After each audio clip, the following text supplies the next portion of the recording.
There's a picture from the other day, and Noah, with the magnifying glass, like he just got so into that and just started taking so many materials around him and was just so in awe that this thing was making whatever he put underneath larger. Yeah, his language for that was amazing too. Yeah, and so maybe when we have the light table on today, we can ask the kids to come up with some words about the light table, and then we can also introduce new words that they may not know, like reflection or investigation. Can you send me that photo so that I can add that to his documentation file, because it's huge that he is actually at the light table for the first time. Yeah, definitely, I can do that. The key thing for both Heather and I is to constantly be communicating with each other. We talk before school, after school, during our planning time, during our lunch time, constantly making sure that we are on the same page with everything. And we need to, you know, observe and focus on that continuation of his learning. Yeah,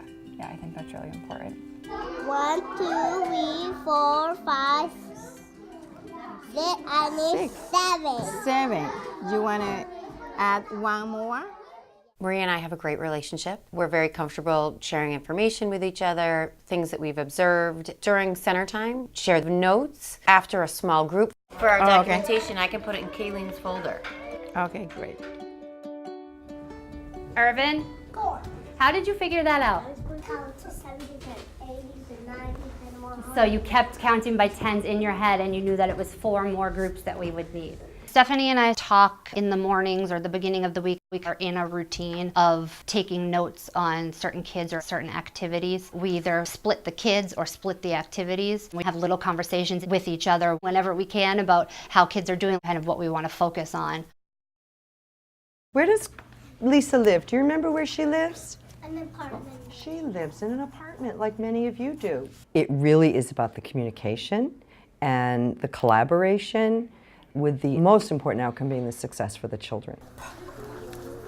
Yeah. Sure. Isn't it great when you can figure a word out all by yourself? From speaking with other paras, the issue of not having that good relationship is, I think, more common than not. I tell the teacher, you can trust me. If you want me to do something a certain way, this is your classroom. I'm not going to get insulted if you correct my procedure.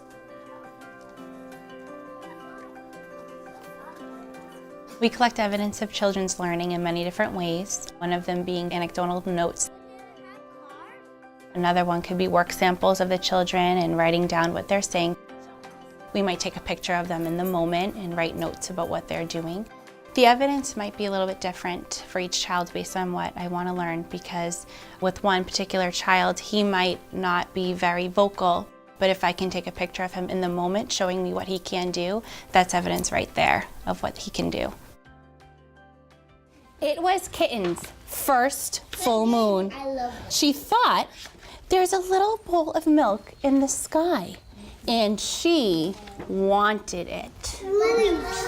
For story time, we were talking about the full moon. Suhei took notes on their thinking, what they liked best about that story, if they could complete a full sentence, if they were focused on the actual question at hand. Later on today, we'll write in our journals for the children who didn't get a chance to speak, and they'll draw a picture of what they liked best. We might label some of their drawings, what they noticed in the illustrations. We have both Title I teachers and ELL teachers that work with our students during our literacy workshop time. The Title I teachers will give me information about how the student works with them, and it can be very different than how they are in the classroom, because a lot of times they perform very differently with those teachers, so that can help me to understand the way that they work better and how to best meet their needs. I can get them in a smaller group or have Stephanie work with them separately on different skills. How did you know this was the letter Z? My brain. In your brain? Okay, you remembered. We decided to have Stephanie work with Kevin, an ELL student, for about 10 minutes every morning, and it's really, really helping him. You know all those letters. Look at your reflection. Yeah. Oh, I love it. We take a lot of pictures, and each child has a folder on the iPad, so we can look through and see pictures of a student and see where they started, see where they are now. We will talk about the students. We can look through the notes together and come up with where these kids are and where somebody might be stuck or struggling. Whose wedding is it? Who's getting married? You're getting married? Together, we've worked out a checklist that works for both of us at every reader's workshop. Mike had the first half of the list, and I had the second half of the list. That way, we are seeing everybody at least twice a week. And how did you know it said pets? Because there's a picture of As the person in front of the room, it's critical that Mike take those kinds of notes for me because you don't often remember afterwards who said what. So his feedback to me about who was listening, who was answering questions, who looked confused, it's critical. Readers talk about books. What else are you going to add to your picture? It sounds like a boy, but it's really like a rock.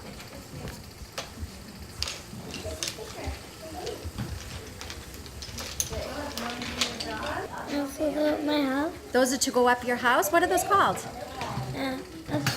The stairs, that's right. So you have stairs that lead to your house. One of the benefits of formative assessment is it really helps create rich dialogue amongst the staff around how students approach learning and how they interact with one another. The most important data is the day-to-day information that teachers get by just watching kids in the classroom, observing them, applying the skills that you've been teaching them all along, seeing how they interact with their peers, seeing if they can generalize things that you've taught them across multiple settings. It helps teachers formulate next steps. Maybe you could help Noah explain some words to describe those gems. As far as assessment goes, at the end of the day, it provides you with solid evidence for the progress that children are making. Maybe you can ask a friend to help you. I like that part too. And Jaden, what was your favorite part? I liked it when? I like when I walk in the water. When he fell into the water? Yeah. Assessment has helped me as a new teacher because it really just gives me all the information I need about where that child is at. I think it is so much more factual for parents. They can see their work samples. This was back in October. You can see he's starting to write his name. He's holding a pencil. He kind of had a hand grip like this.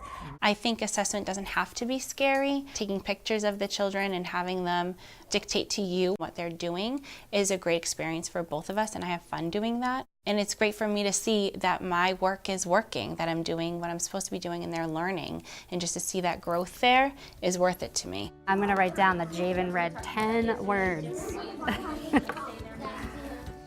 Now I did 11. Now you did 11? Because I got both. Awesome.